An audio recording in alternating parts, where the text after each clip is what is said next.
മധ്യപൗരസ്ത്യ രാഷ്ട്രീയത്തിന്റെ ചലനാത്മക ഭൂപടത്തിൽ ചെറിയൊരു രാഷ്ട്രമായ ഖത്തർ ലോക ശ്രദ്ധ ആകർഷിക്കുന്ന നയതന്ത്ര കേന്ദ്രമായി മാറിയിരിക്കുന്നു.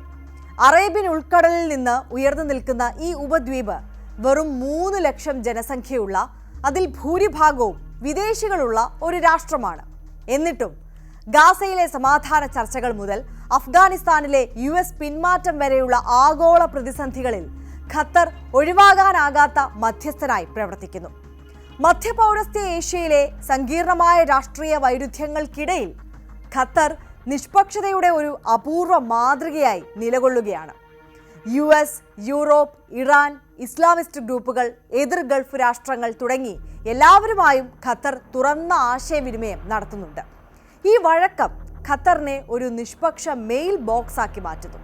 അവിടെ എതിരാളികൾക്ക് പരസ്യമായ നാണക്കേടില്ലാതെ ചർച്ചകൾ നടത്താനും നിർദ്ദേശങ്ങൾ പരിശോധിക്കാനും വിട്ടുവീഴ്ചകളെക്കുറിച്ച് ആലോചിക്കാനും ഒക്കെ കഴിയും. ഗാസയിലെ യുദ്ധം തുടരുമ്പോൾ ഖത്തറിന്റെ ദോഹ തലസ്ഥാനം ഒരു നിർണായക വേദിയായി മാറിയിരിക്കുന്നു.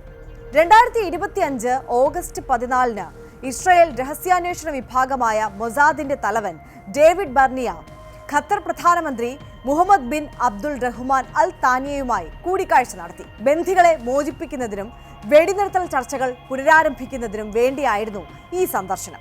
മുൻപ് അഫ്ഗാനിസ്ഥാനിൽ നിന്നുള്ള US പിൻവാങ്ങലിന് വഴിയൊരുക്കിയ താലിബാൻ US ചർച്ചകൾ, US ഇറാൻ തടവുകാർ മാറ്റം, ഗാസയിലെ മാനുഷിക ധനസഹായ വിതരണം എന്നിവയിലും ഖത്തർ മധ്യസ്ഥനായി.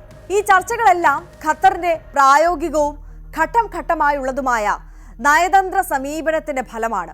വൻ സമാധാന കരാറുകൾക്ക് പകരം ചെറിയ പക്ഷേ നിർണായകമായ മുന്നേറ്റങ്ങൾ നടത്താൻ ഖത്തറിന് സാധിക്കുന്നുണ്ട് എന്നുള്ളതാണ്. ഖത്തറിന്റെ വിജയം അതിന്റെ എല്ലാവരുമായി ബന്ധം നിലനിർത്താനുള്ള കഴിവിലാണ്. USന്റെ ഏറ്റവും വലിയ മധ്യപൗരസ്ത്യ സൈനിക താവളമായ അൽ ഉദൈദ് എയർബേസ് ഖത്തറിലാണ്. ആയിരക്കണക്കിന് അമേരിക്കൻ സൈനികർ ഇവിടെ താമസിക്കുന്നു. ഇത് USന് ഖത്തറിനോടുള്ള വിശ്വാസമാണ് ഉറപ്പാക്കുന്നത്. അതേസമയം ഇറാനുമായും ഇസ്ലാമിസ്റ്റ് ഗ്രൂപ്പുകളുമായും ഖത്തർ ബന്ധം പുലർത്തുകയും ചെയ്യുന്നുണ്ട്. ഇത് മറ്റ് രാഷ്ട്രങ്ങൾക്ക് ചെയ്യാൻ കഴിയാത്ത ഒരു നേട്ടമാണ്. ഖത്തർ ഊർജ വിഭവങ്ങൾക്കപ്പുറം ഒരു ആഗോള ബ്രാൻഡ് നിർമ്മിച്ചിട്ടുണ്ട്. അൽ ജസീറ മാധ്യമ സ്ഥാപനം അറബ് ലോകത്തും അതിനപ്പുറവും ഖത്തറിന്റെ സ്വാധീനം വ്യാപിപ്പിക്കുന്നുണ്ട്. ഒപ്പം ഖത്തർ എയർവേസ് ദോഹയെ ഒരു ആഗോള യാത്രാ കേന്ദ്രമാക്കി മാറ്റിയിരിക്കുന്നു. 2022 ഫിഫ ലോകകപ്പ് ഖത്തറിന്റെ പ്രതിച്ഛായ തന്നെ ഉയർത്തി.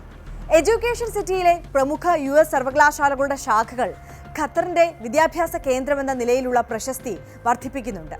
ഖത്തർ ഗംഭീരമായ സമാധാന കരാറുകൾക്ക് പിന്നാലെ പോകുന്നില്ല എന്നതാണ്.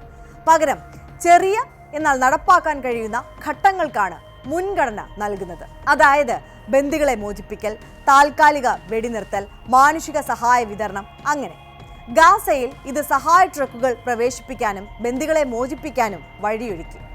US ഇറാൻ ചർച്ചകളിൽ മരവിപ്പിച്ച ഫണ്ടുകൾ മാനുഷിക ആവശ്യങ്ങൾക്കായി നിയന്ത്രിത അക്കൗണ്ടുകളിലേക്ക് മാറ്റാനായി തുടങ്ങിയവ ഖത്തറിന്റെ മധ്യസ്ഥ നേട്ടങ്ങളാണ്.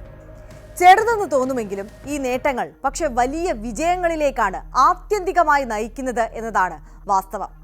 പക്ഷേ നിഷ്പക്ഷ മധ്യസ്ഥനാകുന്നതിന് അപകട സാധ്യതകളുമുണ്ട്. 2017 2021 ഇടയിൽ സൗദി അറേബ്യയും സഖ്യകക്ഷികളും ഖത്തറിനെതിരെ ഉപരോധം ഏർപ്പെടുത്തിയിരുന്നു. ഖത്തറിന്റെ ഇരട്ട നയതന്ത്രത്തിനെതിരെ പ്രതിഷേധിക്കുന്നു എന്നാണ് അവർ പറഞ്ഞത്. 2025 തങ്ങളെ ആക്രമിച്ച USനോട് പകരം വീട്ടാൻ ഇറാൻ ലക്ഷ്യമിട്ടത് ഖത്തറിലെ അൽ ഉദൈദ് സൈനിക താവളമാണ്. അത്തരത്തിൽ അപകട സാധ്യത ഖത്തറിന് കൂടുതലാണ്. പക്ഷേ അതേസമയം പല ശക്തികൾക്കും ഒഴിവാക്കാനാകാത്ത രാജ്യമായി ഖത്തർ മാറിയതിനാൽ അതിൻ്റെതായ സുരക്ഷ ഖത്തറിനുണ്ട് താനും. ഖത്തർ ഇന്ത്യയുടെ പ്രധാന ദ്രവീകൃത പ്രകൃതിവാതകം അതായത് LNG വിതരണക്കാരാണ്. ഇന്ത്യയുമായി ദീർഘകാല കരാറുമുണ്ട്. $1400 കോടി വാർഷിക വ്യാപാരമാണ് ഇന്ത്യക്കും ഖത്തറിനും ഇടയിൽ നടക്കുന്നത്. ഖത്തറിൽ 8 ലക്ഷത്തിലധികം ഇന്ത്യക്കാർ താമസിക്കുന്നുണ്ട്. നിർമ്മാണം, ആരോഗ്യം, സേവനം, സാങ്കേതിക മേഖലകളിലാണ് ഇവർ കൂടുതലായി പ്രവർത്തിക്കുന്നത്. അവരുടെ റെമിറ്റൻസുകൾ ഇന്ത്യൻ സമ്പദ് വ്യവസ്ഥയെ പിന്തുണയ്ക്കുന്നുമുണ്ട്. ഖത്തറിന്റെ സ്ഥിരത ഇന്ത്യൻ പ്രവാസികളുടെ സുരക്ഷയ്ക്കും അതുകൊണ്ട് തന്നെ അനിവാര്യമാണ്. ഖത്തർ ഇന്ത്യയുടെ ഊർജ്ജ ഇറക്കുമതിയുടെയും വ്യാപാര പാതകളുടെയും നിർണായക കണ്ണിയാണ്. ഇന്ത്യ ഖത്തർ നാവിക സഹകരണം, ജോയിന്റ് എക്സസൈസുകൾ, അറേബ്യൻ കടലിലെ സുരക്ഷാ ഏകോപനം എന്നിവയിലാണ് ഈ ബന്ധം നിർണായകമാകുന്നത്. ഖത്തർ ഒരു ചെറിയ രാഷ്ട്രമാണെങ്കിലും അതിന്റെ തന്ത്രപരമായ സ്ഥാനവും സമ്പത്തും നിഷ്പക്ഷതയും സോഫ്റ്റ് പവറും ഉപയോഗിച്ച് ആഗോള നയതന്ത്രത്തിൽ വലിയ പങ്ക് വഹിക്കുന്നുണ്ട്. ഇരട്ട നിലപാട് കളിക്കൽ എന്ന് പലപ്പോഴും വിമർശനം നേരിടാറുണ്ടെങ്കിലും ഖത്തറിനെ ആർക്കും ഒഴിവാക്കാൻ കഴിയില്ല. ഗാസ, ഇറാൻ, അഫ്ഗാനിസ്ഥാൻ തുടങ്ങിയ പ്രതിസന്ധികളിൽ ഖത്തർ മധ്യസ്ഥനായി തുടരും. ഇന്ത്യയെ സംബന്ധിച്ചിടത്തോളം ഖത്തർ ഊർജം, സുരക്ഷ, വ്യാപാരം, പ്രവാസിക്ഷേമം എന്നിവയിൽ ഒഴിവാക്കാനാകാത്ത പങ്കാളിയാണ്. ഖത്തറിന്റെ നയതന്ത്ര വിജയം ചെറിയ രാഷ്ട്രങ്ങൾക്ക് പോലും തന്ത്രപരമായ ബുദ്ധി ഉപയോഗിച്ച് ആഗോള സ്വാധീനം നേടിയെടുക്കാനാകും എന്നതിന്റെ തെളിവാണ്.